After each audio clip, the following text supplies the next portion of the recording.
SmartB Sports Update Podcast is brought to you by Optimum CBD. For all your rest and recovery needs, CBD products are your best bet. Go to optimumcbd.store to order now. Free delivery on all orders over $99. You must be over 18 to order. I use Optimum CBD products personally for my rest and recovery. I train 6 days a week in Jiu-Jitsu, as you've probably heard on the SmartB Sports Update Podcast. I teach, I train, I compete. And without Optimum CBD products, I wouldn't be able to do it. Optimum CBD for all your rest and recovery needs. Welcome to the SmartB Sports Update Podcast. A very special guest on hand joining us today, Mitchell Pearce. Welcome, Mitchell. Thanks for having me again. No worries at all. I thought I'd just start talking about those Bulldogs, 5-0. What a start, what a turnaround. This was a team that was in all sorts of trouble at the end of 2023. Finished third last in the space of a season and a bit. They're on top of the ladder. They're flying. They're 5-0 after 5 games. It's an incredible turnaround. Yeah, they showed a lot of improvement last year. Obviously, probably since Serrato took over, each year they've developed.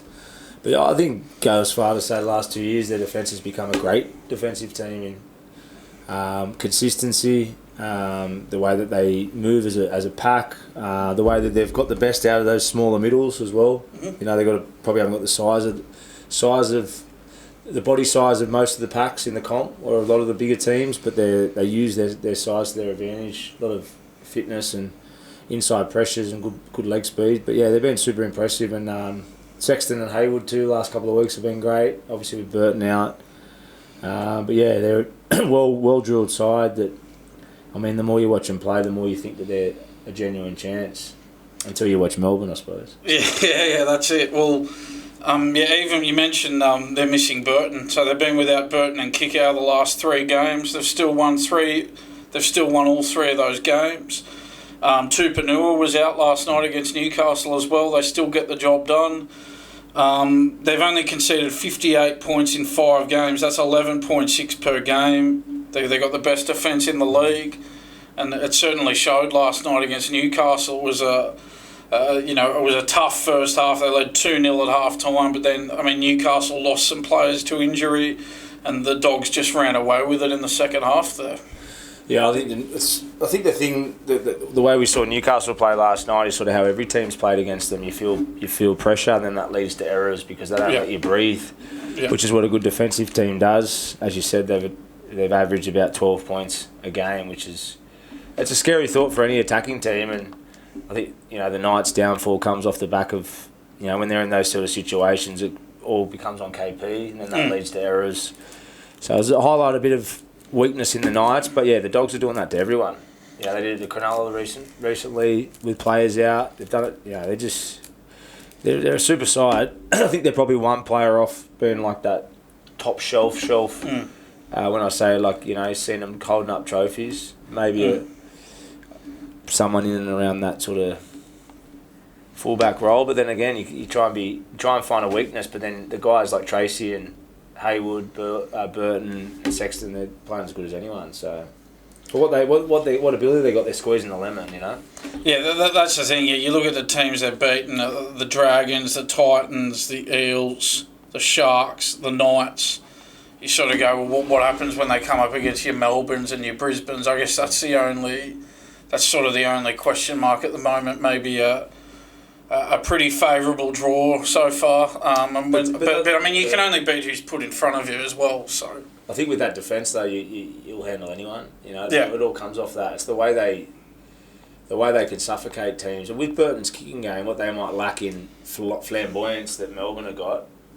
And the way we saw them play yesterday, they can cover it up with their own style, which is smaller middles, going after teams, out enthusing teams, got better fitness than most sides. They've got smaller bodies, and then Burton's kicks. If you can keep mounting pressure with those kicks, they might make it hard work for Melbourne's.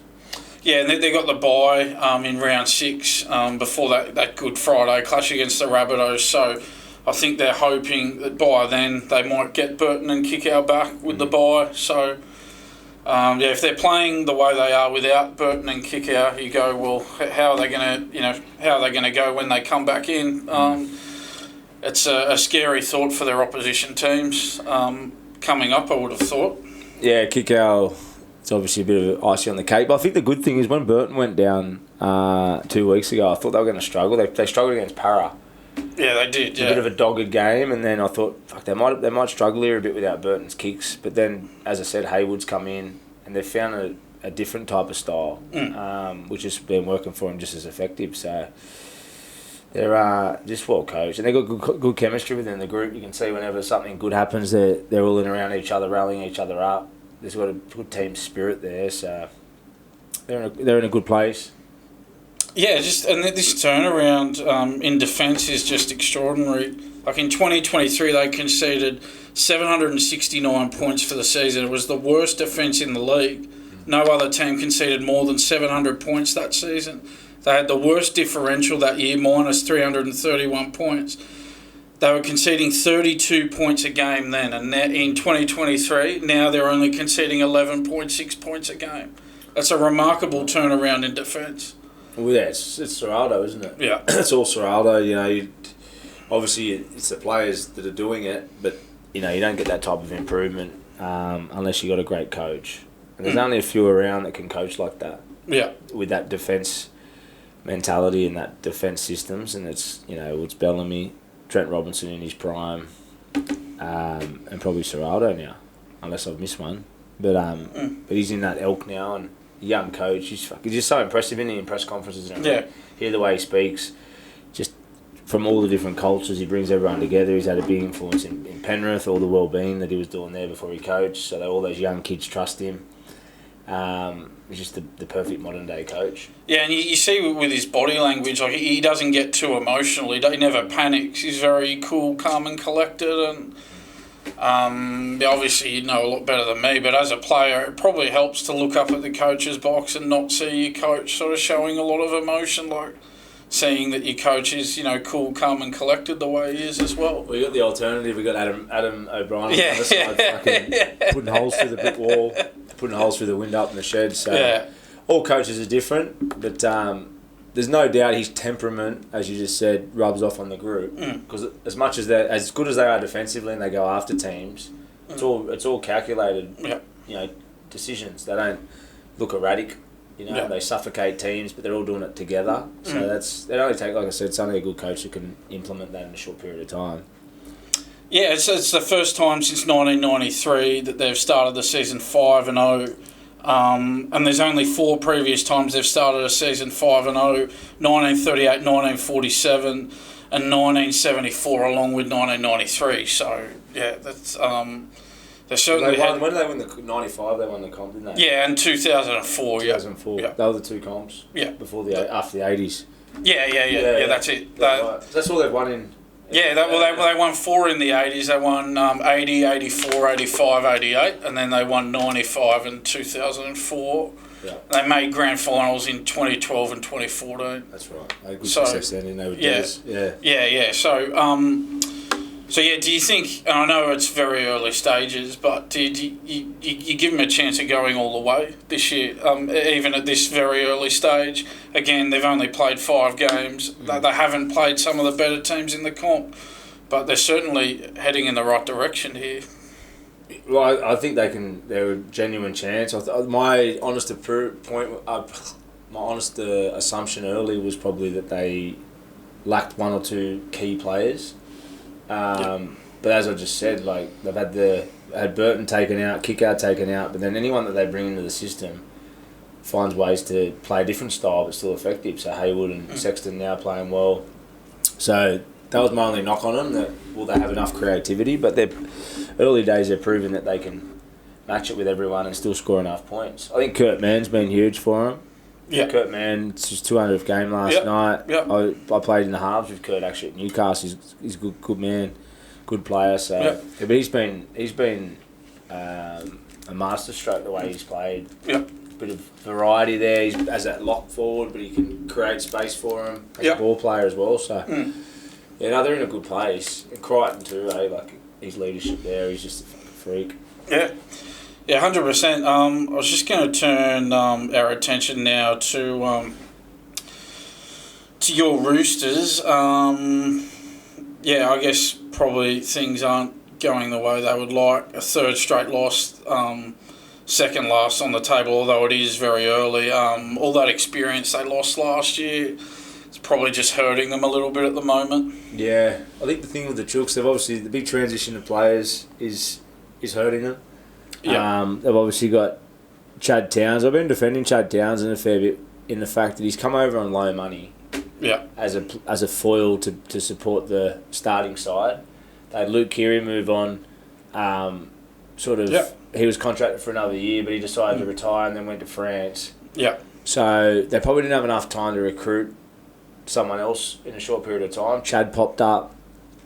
Chad's there now, doing a solid job, but he's, Chad's a bit older and he's, as I said, he's on sort of lower money. So it's sort of, I think in those sort of positions they're losing that little bit of spark. Sort of, they've been in every game. They've been in every game. The edge defence as well, I think, not to be too negative, but I think the edge defence is not where it needs to be. They're leaking a lot of points, but I think around that spine, they're just not finishing games off. Like they're in front against South, the opportunity to close the game out. Warriors, they had a real good chance in the week before against. Who did they play the week before? There's another one that was really close. They're just struggling to sort of. I'll find it. Yeah, so they lost to the Rabbitohs, they lost to the Titans, lost to the Warriors. Titans was the one before. Yeah, the Titans was the week before, and they were up in front, just not closing games out. So they'll get there, but it's definitely a repercussion of all the transition of players. Yeah, you mentioned that transition of players. You mentioned Luke Keary, losing Joseph Suaalii, Joey Manu, JWH, Satili Tupanua to the Bulldogs, Terrell May, and with Michael Jennings retiring as well. It's a very high turnover of players, and that's over 1,200 games of experience that they've lost. Very difficult to, fill those gaps. Yeah, it was hard. Any club that loses those senior players, and it happens. Melbourne lost Cameron Smith, Billy Slater, Cooper Cronk. Their transition process though was effective. They had everything, all their ducks in a row. Where the Chooks have found themselves in a sort of unfamiliar position. They'll bounce back. There's obviously talk about Cherry. I work there, so I don't ask questions. I just go in and go home. Yeah, so once or twice a week. You don't have any scoops for us? No scoops on my end, mate. No scoops. But as I said, just going off rumour, Cherry, if that come to fruition, that'd be obviously a blessing. But yeah, mate, the Roosters will find their groove. One thing for them, the last couple of years, if they've started the season slow, they've always found ways to find their way back up. They made finals last couple of years. Last year they made the major semi. I know there's a different playing group there now, but Robbo's a great coach, so they'll find a way. Yeah, and look, well done to the Rabbitohs too. Really good win for them. With Humphreys and Walker going down with injuries there, they still managed to get the job done. So great effort by the Rabbitohs there, and Latrell was good as well. A few errors from Latrell, typical enigma Latrell is. Two kicks out on the full. Then he's done 2 short dropouts that he got the ball back off these lucky bounces. Just gets the try, cut out balls. So he just gets magic happens around Latrell. It's I've seen someone say, when you got Latrell out on the field, everything just looks, footy's more entertaining. People love to hate him. People love him. It's just those kind of guys just make the game better. You just feel like Wayne Bennett's the right coach for him. Like Wayne Bennett's. You just feel as though Wayne Bennett's going to be well placed to get the best out of him. They trust him, don't they? And it's just, once again, you think about South last year, they were nearly close to last. You lose Cam Murray, Latrell out at the start of the year. Off their trial form, I was thinking they were going to be in a big hole, but then, you just love to know you love to sit in if I was as an ex-player now, I'd love to sit in the change rooms or a video session of Melbourne Storm and South, just to be able to watch what these master coaches do, because they just, for whatever reason, they just keep getting their players to play for them.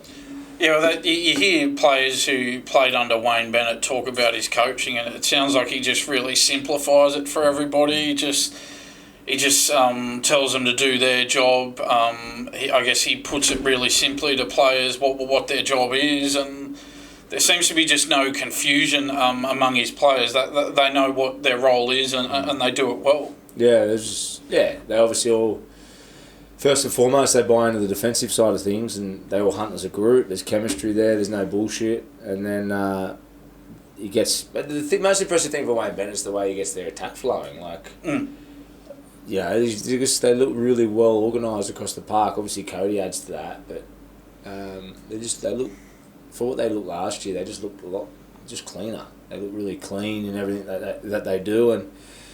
I don't know if they're genuine title contenders, but I think I could see South with injury luck and that in the top 6. Yep, sitting 5th at the moment, early days, but 4 wins and 1 loss from 5 games. They certainly would have taken that at the start of the season if that was offered to them, especially with Latrell out for the first part of the season. I was going to turn our attention now to the Panthers. This is very unusual just looking at the ladder, seeing them third last at the moment. It's just unheard of. I guess that they'd be disappointed with their start, wouldn't they? 1 win and 4 losses to start. They've lost 4 games in a row. As Ivan Cleary said it in the press conference after the game, we're in uncharted waters. It's their worst start to a season in 12 years. So, you just sort of think, the 4 premierships, so the loss of all those players and a few injuries to start the season as well. That they got Nathan Cleary back, but they're still missing Dylan Edwards. They're missing Brian To'o. Just things, I guess, not going according to script at the moment for the Panthers. A lot of big turnover of players, obviously, as well. I think the thing is that just the different dynamics to the group is going to be a bit of teething problems again. I think... Like, no one knows clearly how good he is. He's going to take a couple of weeks or maybe half a season, as long as they're winning on the run, sort of put the puzzle together again. Yeah. And what I mean by that is, like, when you make a change, especially when you got Jerome out, Fisher Harris out, Crichton, I know it was a couple of years before, but you're starting to not only take good players out, but you're taking culture out. And different voices around the change rooms, and then they bring in a lot of good players, but I feel like a lot of their middles are all similar leg speed. Yeah. Especially with Fisher gone, Leota's got more responsibility now. Yeah. To be that play one carry where he was used to playing as a sort of off the back of Fisher's carries. So it changes the dynamics. So I reckon, especially Nathan as a half, it takes a little bit of time to adjust to sort of. You have to change your role a little bit. He's got to take a bit more responsibility off his 6 and that type of stuff. But he's that good that he'll put the pieces together. It'll just take it'll just take a few weeks. I mean, on the weekend they're in the fight. Yeah. Cowboys are desperate. So they'll get there, but it's actually exciting because, most people that are riding them off are going to get egg in their face, I think, because eventually it'll click for them again because they're too good. But whether they can win the comp, I'm not sure. But it's going to be exciting to see how Nathan adapts. Yeah, and with a new group, Yeah, that's right. And as you mentioned, they're not losing by big margins. They lost by 4 to the Cowboys. They lost by 10 to the Rabbitohs. They lost by 6 to the Storm. They lost by 6 to the Roosters. So it's not as though they're getting blown out of the water in these games. They're right in these games, and. You feel like a revival's not far away. They got the Dolphins on Thursday night at Suncorp Stadium. Yeah, I mean, you'd have to think there's going to be a bounce back in that game. Dolphins were alright on the weekend though. So they were too. I mean, I think it's exciting. The best thing about the comp at the moment is it's so bipolar. Yeah. Like from one week to the next, you don't know who's going to win. Obviously, there's a few teams now that are going to start. That started scratchy. Your Dragons, who've dropped a few that I reckon have got potential. Dolphins definitely haven't hit their straps yet. A few of those teams that are sort of being doubted, they'll start to kick a bit. Yeah. So it's an exciting comp. Yeah, and that's right. You touched on a few of those players they've lost. I'll just run through it. They've lost Burton, Kickow and Crichton to the Bulldogs in recent years. Luai, Coruscant and Taruva to the Tigers. You mentioned it, Fisher Harris to the Warriors. Spencer Leniu to the Roosters. It's just all these players they've lost at some stage. Eddie's going to catch up with you, and maybe that's what's happened at the start of the season here. But, still a long way to go, and certainly... you'd be a fool to write them off. For anyone writing them off would be a fool at this stage. It was always going to happen at one point where they're not. You can't just have the same roster forever. So I get excited watching Nathan because I know that he'll come up with different ways. He has to come up with different ways now to win. But knowing what he's like, he'll relish in that. So it's going to be exciting how they adjust more than anything. Yeah, 100%. And Dylan Edwards is due back from that groin injury in this game against the Dolphins as well. Same with Scott Sorensen, he's due back from a head knock. Brian To'o's due back from a hamstring injury until round 9. So these troops who've been on the sidelines, they're not far away from a return here, which is good news for them. Dylan Edwards out's a big one. Yeah. Getting him back makes a big difference for them. Yeah, 100%. I heard Gordon Tallis touched on it the other night on NRL 360. Maybe this, I guess Cameron Serraldo, who was their defensive coach, leaving and going to the Bulldogs. I mean, that's a factor as well here, perhaps. They've been without him for a few years, though. Yeah. I mean, it's good. It's a good chat to toss that out there, but I mean, I don't think they'll be using that as an excuse. They've had him without him for 3 years. So. Yeah. Yeah, true. Yeah, that's true. But I mean, but it's keeps the comp fresh. I think getting these other sides that are poking their head out. Bulldogs, obviously Broncos for me has got some potential there to win if they can find their mojo. But it's good. It's good that we're not seeing the same sides every year. Obviously Melbourne are still heads above everyone else, I think. Yeah. But yeah, it's exciting every year. And then these bottom sides, you can't predict your top 8 at the moment. Bottom part of the 8, I reckon, is difficult to predict, and that's, I think, a thing which makes the competition exciting. You got Dolphins and Parra, people writing them off. They have a win on the weekend. Who knows if they can go on a roll? South, who would have thought they were going to be in the top 6? Titans, a good 1 week, bad the next. Everyone wants the Tigers to make the 8. How they make the 8 is going to be a good storyline. So it makes you want to watch every game. Yeah. Yeah, that's the difference. Yeah, 100%. Yeah, definitely. So I was also going to talk to you about, I guess, the Eels getting that win, that Zach Lomax hitting that golden point field goal for them to beat the Dragons. I was also going to talk to you about that Lachlan Ilias kicking out on the full there, which led to that golden point field goal. And I sort of wanted to go back to after that Dragons-South game where the Dragons had that 12-point lead and they let it slip against South. And Shane Flanagan made some, fairly harsh comments towards Lachlan Ilias in that press conference. And people like Braith Anasta came out and said, oh, well, you put, essentially Flanagan's put a bullseye on Ilias. And then we get a situation where on the weekend where Ilias puts a kick out on the full and it leads to that Lomax field goal to win the game for Parramatta in Golden Point. And you're sort of thinking to yourself, when thinking about that, you're sort of going, well, did Flanagan's comments, I guess, did they sort of play a role in maybe Ilias's confidence being down a little bit here? And as in him kicking the ball out in the full? Just as it maybe not that play specifically, but just in general, with his confidence a bit down at the moment. I just thought about what Flanagan said in that press conference after the South game, and then again with Anasta coming out and sort of defending Ilias, saying, "Well, Flanagan's put a manager too, though, Braith." Yeah, he is. We will point that out. He is his manager. Yeah. That's true. But I just sort of thought, maybe Braith sort of had a point there, and has it sort of got in Ilias's head a little bit, maybe what Flanagan said, and maybe that wasn't the right approach from Flanagan after that game to criticise Ilias publicly. And I, to be honest, I just thought so it was... what was the actual comments? Yeah, so I'll just have a look at what he said. I've got it written down here. I'll come to it. He said he was asked after that game against South where they let that lead slip. Flanagan was asked in the press conference, is Ilias where he needs to be? And Flanagan was brutally honest. He said, and I quote, "You were here, weren't you? You're smarter than that. You can make your own assessment." As if to say, well, that's pretty obvious. Yeah, instead of backing him. Yeah, and so Flanagan copped a lot of criticism, yes, from Anasta, who is his manager. We will point that out. He is Ilias's manager. But Flanagan copped a lot of hate for that. And then you sort of go, well...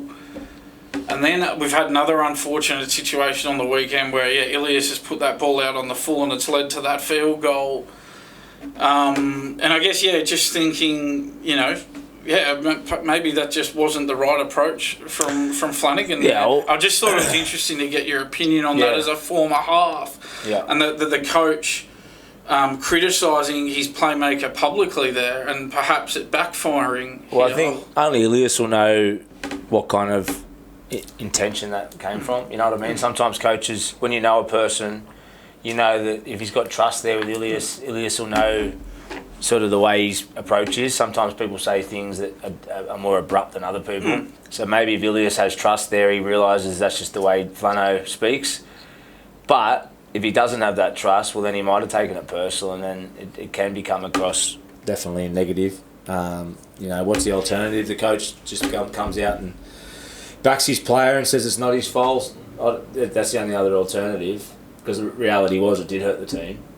But do you come out publicly and say that in a press conference? Well, like as I said, only the player will know what kind of relationship they got there. So, but if there is a lack of faith from your coach and you're a bit of a vulnerable type of player mentally, it obviously can have its side effects. But let's be honest, Ilias did come up with the wrong play. He did, yeah. He did. Yep. Take all the bullshit out. The reality is he did have a bad play, and he did put the team under pressure. And as a half, you ask me from a half's perspective, you got to own your mistakes. Yeah, 100%. That's on him as well, isn't it? He unfortunately came up with the bad play at the wrong time there, and it cost his team dearly on the weekend there. But I guess when you look at Flanagan, there's sort of that. Well, the Dragons had that loss to Parramatta towards the end of last year, and he was seen on the dressing room cameras really sort of berating Ben Hunt. And then, Ben Hunt left in the off-season. So, there's that side of it as well. You go, Flanagan's job is to get the best out of his number 7. It's not to go to war with them as well. There's sort of that side of it as well.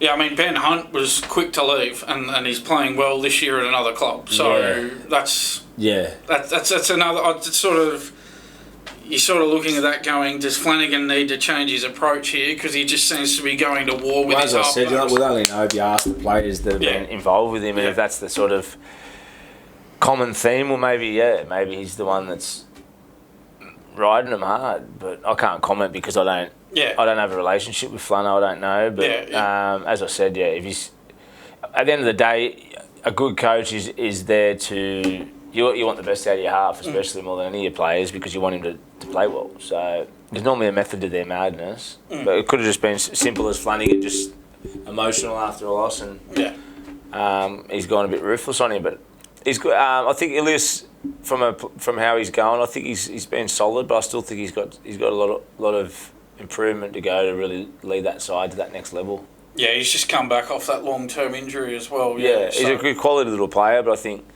Obviously Gutho's carrying a lot of the load there at the moment for them. Flanagan's, Kyle's doing solid, but I think that's probably what best way to sum up their attack. It's solid at the moment without Valentine Holmes or Gutho there sort of adding a little bit of spice.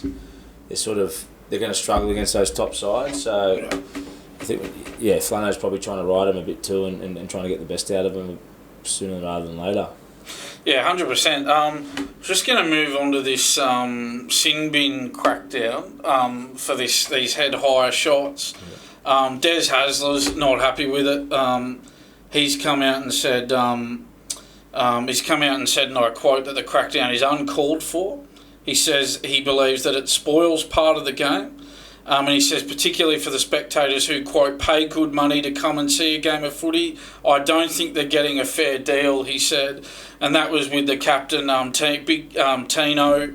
He was sin-binned in the opening minute for a high shot on Felice Kafusi. So that's why Des Hasler's blowing up here. He says he thinks it's not fair on the fans. But I mean, That sort of logic doesn't make a lot of... I mean, by that logic, well, you should never sin bin anyone because the fans are going to pay to watch the game. I mean, fans pay to watch every game. Well, I think more than the fans, it has a side effect on the team performance more than anything. Like, as in, it's going to be... Because there is such of a crackdown on it, from a coach, it must be frustrating because you're teaching your players to be aggressive and push the envelope to an extent. Then knowing the repercussions now, in a big game, in big moments, it's the difference between winning and losing. And because we're seeing so many of them, there'd be fear. Des is speaking out of fear there because he knows that, this could fuck me up in some big games, which is reality. And, it would be scary as a coach knowing that, one tiny mishap from a player can be the difference between winning and losing, and they're policing it pretty hard now. So... you talk about the momentum swings in the game now, and these extra 10 in the bins are only going to add more speed to the game. Yep. And it's a scary thought that you can do all the trains. Like we saw Origin last year. Obviously, that was 100% a send off or a sin bin with Suwali's tackle. But you get a little slip up early in the game, and all your preparation's gone out the window. So, and it's a hard one to police because you wouldn't be speaking about hitting people around the head during preseason or during the week. But you do talk about being aggressive and getting numbers in the tackle, and all it takes is a little slip up, and then the next minute you're under the pump. So it's it's just the way the game is, and you got to adapt to it. But you'd hate to be on the wrong end of it. Yeah, that's right. And I think in the previous round there were 4 players who the NRL came out and said. Graham Annesley came out and said, well, they should have gone to the bin, but they didn't. And then you had journalist Andrew Webster came out during the week and said, I hope they don't overcorrect here and go nuts and start sin binning everyone. But then on the weekend we had Hudson Young got sin bin, Reece Robson got sin bin, Isaac Tungo got sin bin, Tino, as I mentioned, got sin bin, Ray Stone from the Dolphins got sin binned, Brendan Piakura from the Broncos got sin bin for that high shot on Terrell May. So... people were worried about there being an overcorrection, and it looks like maybe there was an overcorrection. Yeah, it's sort of like that rule that they bring in at the start of every year with the play the ball, when you have to have your foot on it, and they always crack down first couple of weeks. Yeah. I wonder if this is just a little fad at the moment that might sort of level out mid-year. Yeah. They do it every year. They try and come down on a crackdown. Well, yeah, it's like you just said, we're seeing a lot more than we've ever seen.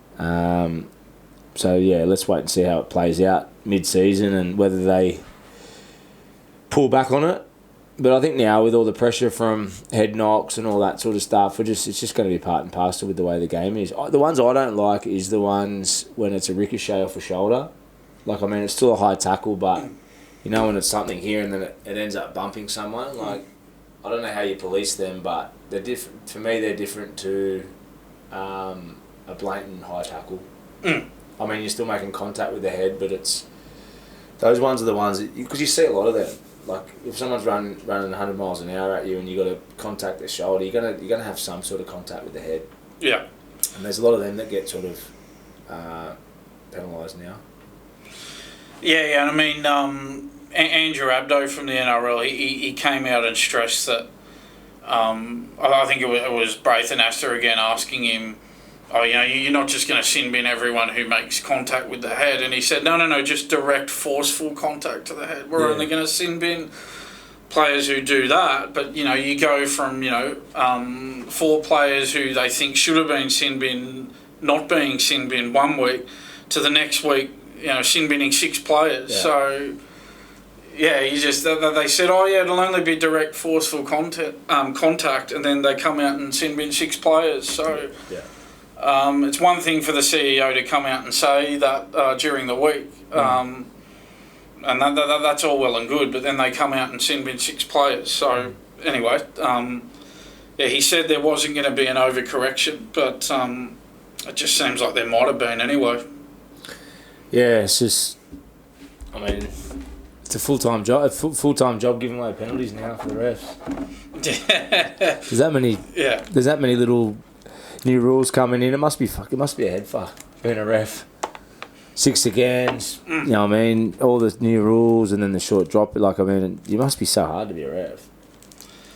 Yeah, I mean the sort of the mid-season crackdowns can't help the ref either, can they? All of a sudden, the crackdown, it's a weird sort of mentality. It's like, well, aren't the rules just the rules? I mean, and then whenever they crack down on anything, like you said before, they just sort of forget about it after a few weeks, and then it goes back to how it was. So well, yeah, I think from hearing from coaches and that, I think they basically just they come up with something that's a topic, or like the play. I'll go back to the play the ball one with the playing your foot on the ball.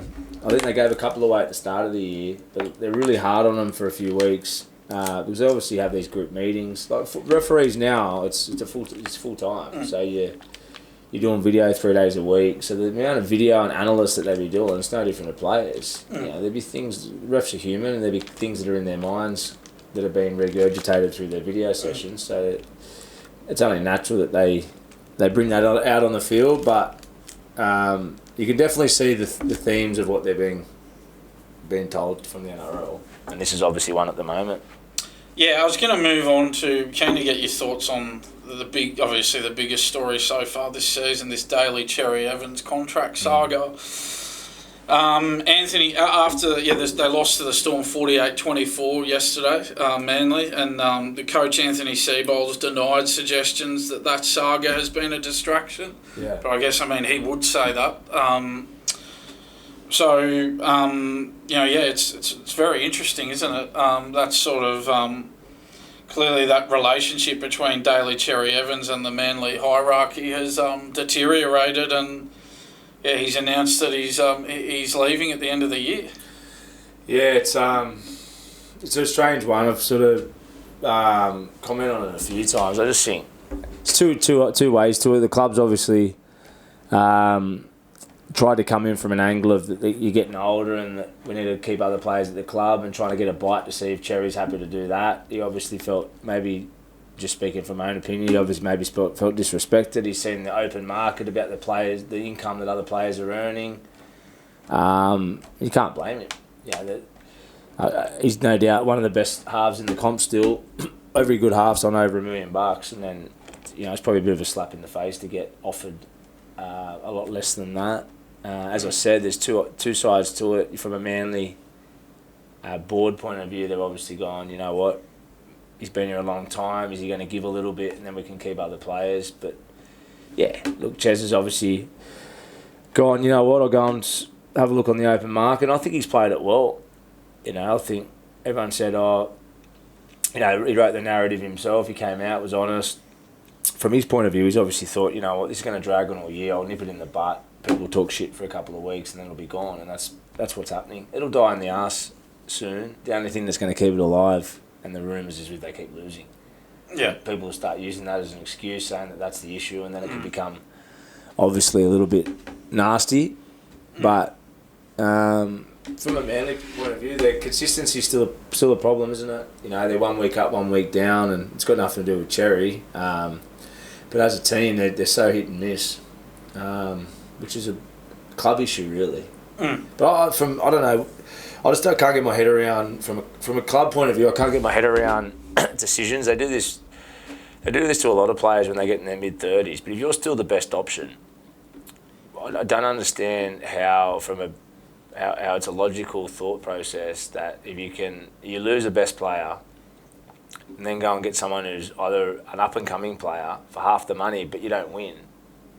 Aren't you losing money for sponsors and that anyway? So yeah, that's right. I don't really get it. I don't get it. I don't understand. Unless you're 37 and you've got no leg speed and you're struggling, fair enough. But when you're still good, I just don't understand why they just pay that player the extra money and you get return off it. Because you see a lot of clubs do it. But then what do? They get rid of him, put in. I saw someone toss up Turbo, getting put to 6. You're just making up shit you don't need to do when you've got someone there anyway. Yeah, that's the thing. And if you were to do that, well, you're moving clearly one of the best fullbacks in the game out of position. Yeah. There's that issue as well. Then they're going to have to go and pay $1 million for someone else anyway to get them to the club. If it's a Reynolds or... they're going to have to pay that type of money because that's the market now anyway. Yeah.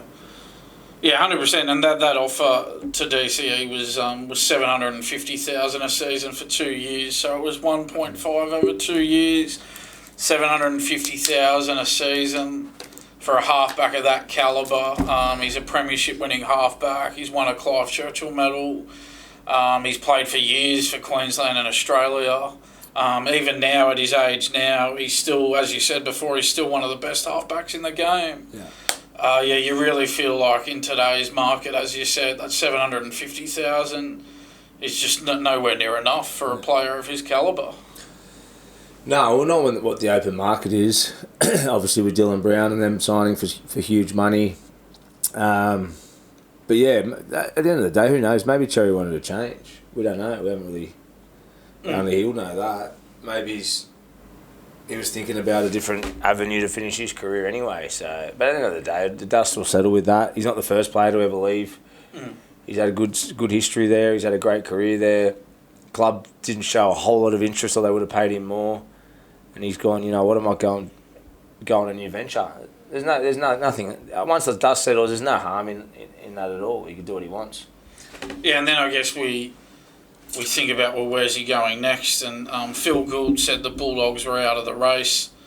But Andrew Webster was saying that, you know, he didn't really believe Gould when he said that, and he doesn't think the Bulldogs are actually out of the race here. But yeah, I mean, that'll be interesting to see where he goes next. I know you don't have any scoops for us on that one, but yeah, well, so obviously the Roosters have been talked about, the Dolphins have been talked about, the Bulldogs have ruled themselves out, according to Phil Gould, but it'd be interesting to see where he lands there as well. There's plenty of options. If you're not, I think the thing with Cherry's game is he can play 6 and 7, like being an older guy too, so he's a good player at collaborating with another half too. So you spoke about Dolphins playing with Katoa. It'd be a blessing for that young kid. And he can play that foil and sort of let Katoa play a bit more dominant, like he did with Kieran Foran. That if they want him to play more on the ball at another club, he can do that. So he's in a very good position. Yeah, 100%. And just you talked about how Manly are inconsistent, you know, up and down, 1 win, 1 loss type of thing. I guess that's that the absence of Tom Trbojevic as well. Well, since 2020, Since 2020, he's featured in 66 games, and Manly's won 60.6% of those games.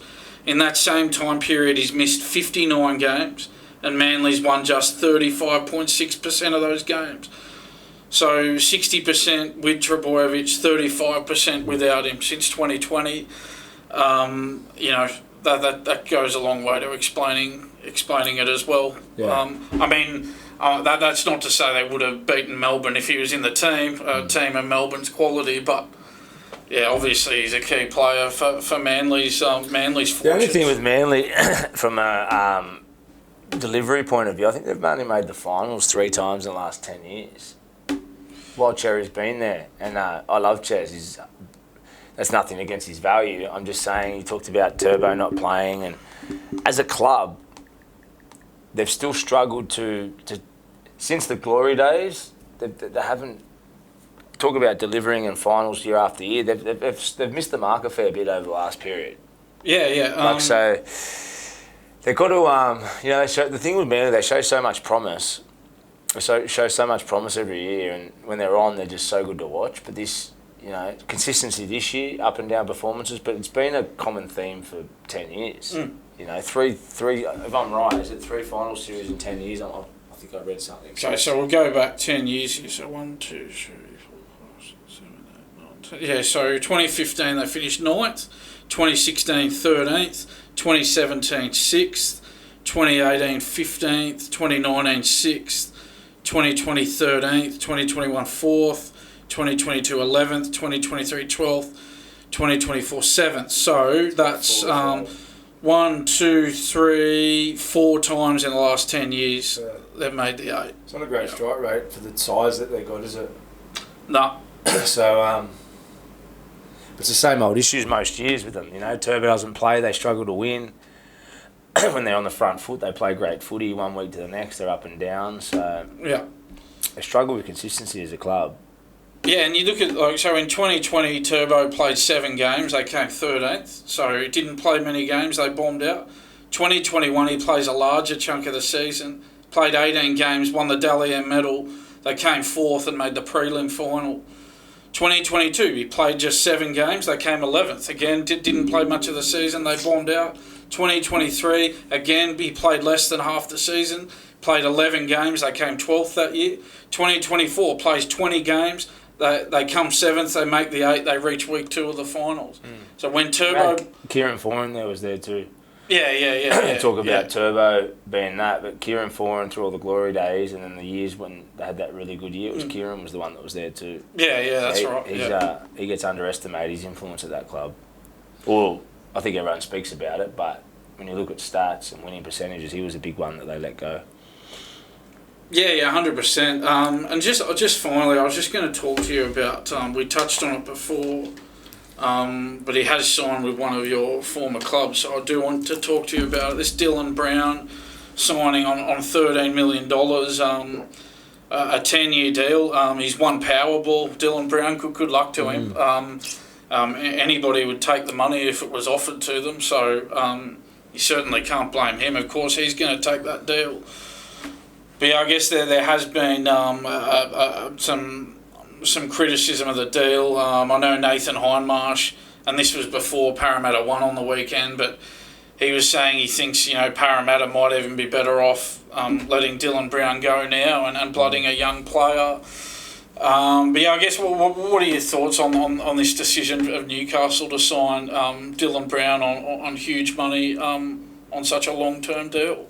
Yeah, I think it's ridiculous. As I said, from a former player, good luck to the lads if they're getting good money. It's nothing to do with the decision from Dylan to take the money, and a lot of the boys are earning good cash now. So, but I think the 10-year thing for me is just crazy, especially when it's a guy that hasn't had super consistency. I wouldn't say that Dylan's been a standout every year for his career, and he's a super player and a talented player, but he's not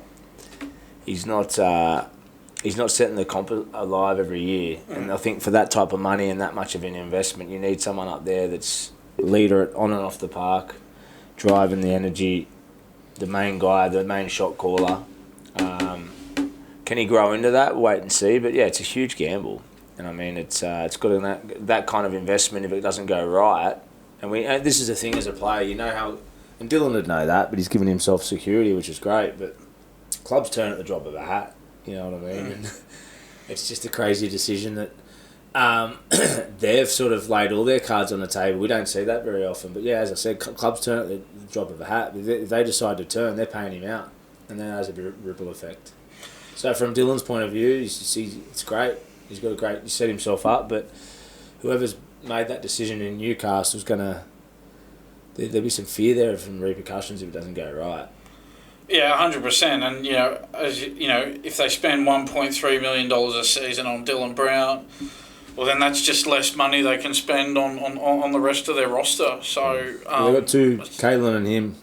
Kalen and Dylan now. That's about over $3 million with 2 players heavily loaded in your halves. So yeah, it's going to be interesting to see the repercussions of that. How the rest of the roster looks, which we'll only know as it sort of the puzzle comes together over 4 or 5 years. Yeah, 100%. So overall, you sort of you think that money could have perhaps been better spent elsewhere.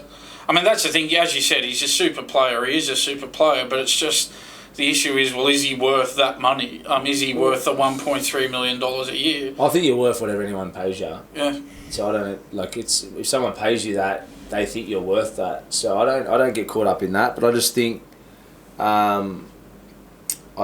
firstly too is how are they going to play him? Is he a half? Is he a 7? They want to play him on the ball. We haven't seen that from him yet, so that's a gamble. And then the length of the deal is the biggest one. It's just, I suppose that was their only lure to get him up there, which is maybe they had to do that to get him up there. But yeah, we'll wait and see what happens. He might prove everyone wrong, and I hope he does. But I think everyone agrees that it's a big gamble. Yeah, 100%. We might wrap it up there. Well, thanks very much for coming in, That was Mitch, awesome. and looking forward to having you back in soon. We'll see how things play out as we get a bit closer to the State of Origin series, but certainly the NRL's been interesting so far. A lot of unpredictability, and we've got some teams up the top who that we haven't seen. I guess that haven't had a lot of success in the last 5-10 years or so, like the Bulldogs and I guess your sides like the Panthers and the Roosters who have had a lot of success in recent times who are struggling. So certainly it's got a new look about it, the NRL in 2025. Yeah, it's good for the viewers though, isn't it? Like, even as a fan now, retired, it's exciting watching footy at the moment. You sort of, because a lot of the teams that are losing still got quality players. Dolphins, I love watching Katoa play. They bounce back. They've got potential. They haven't reached yet. Tigers are a bit of the unknown. So it's a good spectacle at the moment. It's good to watch. Be good to tip on, I reckon. Yeah, 100%. Unpredictable. There'd be plenty of people that are struggling, probably in SmartB as well. Struggling to get those tips consistent, but we're all in the same boat. But it makes it's more enjoyable, isn't it? Yeah, 100%. Yeah, great to have you on as always, and we'll catch you next time, Mitch. Thanks very much. Thank you very much, brother. Thanks a lot. Follow SmartB app on social media. Thanks very much, Producer John. We'll see you next week.